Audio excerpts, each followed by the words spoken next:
Bonjour tout le monde, je m'appelle Alam et bienvenue à Alam Dev de jeux vidéo.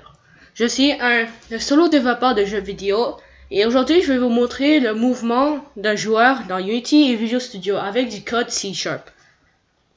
Alors me voici à Unity et avant qu'on commence, si vous ne savez rien de C#, il va y avoir un lien dans la description et vous pouvez aller voir le website et aussi apprendre le C# de là-bas.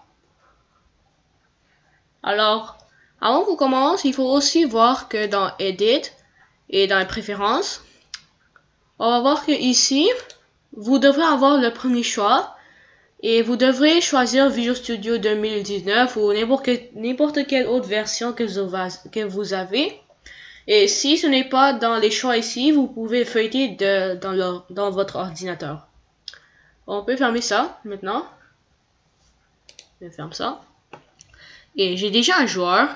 J'ai juste cliqué ici, 2D, sprite et c'est un cercle.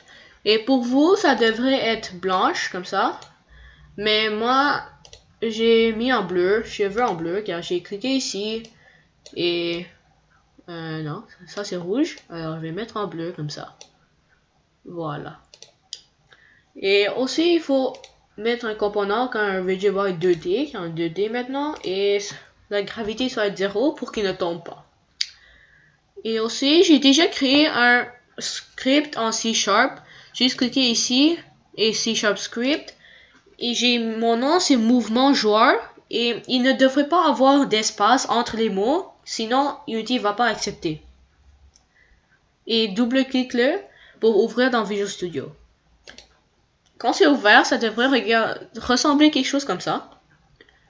Et on n'a pas besoin du start. Alors, j'ai pas besoin de ces commentaires. Comme ça. On va mettre des variables. En premier, on va mettre float. Comme ça. Et c'est public pour qu'on peut voir dans l'éditeur. Float, on va faire mouvement, rapidité. Comme ça. Et un rigidbody, alors public, rigidbody 2D. Et je vais mettre RB. Et aussi, on a besoin un private vector 2. Non, vecteur 2, oui, c'est ça. Et on va mettre, non, mouvement. Et dans l'update, on va faire que le X du mouvement est égal à input.get axis raw et des parenthèses. Et comme ça, non, pas comme ça. Je le veux là et je vais mettre horizontal.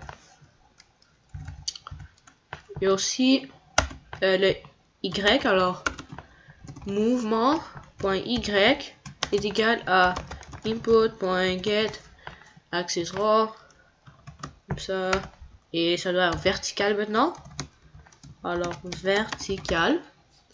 Et si on utilise getAxisRaw, ça veut dire que ça va être des contrôles plus accrocheurs. Et si vous voulez des contrôles fluides, il faut juste mettre getAxis. Mais moi j'aime les contrôles accrocheurs, alors je vais mettre getAxisRaw. On a besoin d'un méthode. Alors ça s'appelle fixedUpdate. Alors on va écrire fixed et fixedUpdate. Et on n'a pas besoin du privé. Ici, on va mettre rb.movePosition, c'est une méthode. Alors, move position. Et ici, des parenthèses, ici un colonne. Et en premier, on va mettre la position. Alors, rb.position plus le vecteur de mouvement multiplié par le mouvement rapidité. Non. Mouvement rapidité. Et aussi multiplié par time.fixed delta time. On utilise time.fix delta time pour que la rapidité de notre joueur varie d'ordinateur à ordinateur. Et si on va enregistrer ça, et va dans Unity ici, ok.